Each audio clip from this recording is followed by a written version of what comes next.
Welcome to the Salmon Runs YouTube. Enjoy the video. You begin by preparing the device. Make sure battery and Wi-Fi are stable because you'll toggle settings that may prompt reboots. Once ready, open Settings and go directly to Privacy, then Permission Manager. This is faster than hunting through menus.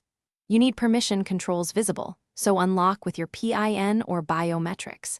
Make sure to sign into your Realme account if required, because some ad toggles are account linked. Now that basics are set, you're ready to remove specific ad permissions and system recommendations. Once done with permissions, navigate to Additional Settings and select Privacy, then Advertising Service. Turn that toggle off to stop targeted ad delivery. Next, go to Home Screen and Lock Screen and disable recommendations. This removes suggested content from your launcher and lock screen. Make sure to check individual apps. Open App Management, tap the app, and revoke any permission that allows overlays or push suggestions. These combined steps cut both network-based ads and on-device recommendation banners effectively.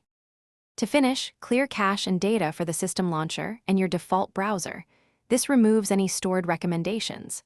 Then restart the phone and check your lock screen and home panels to confirm suggestions are gone. If you still see ads, reset app preferences to default. This undoes hidden permissions, or boot into safe mode to isolate third-party causes. If safe mode removes ads, uninstall recent or suspicious apps. One troubleshooting tip: keep a note of changes so you can revert if needed. Thanks for watching. Consider subscribing if we helped you.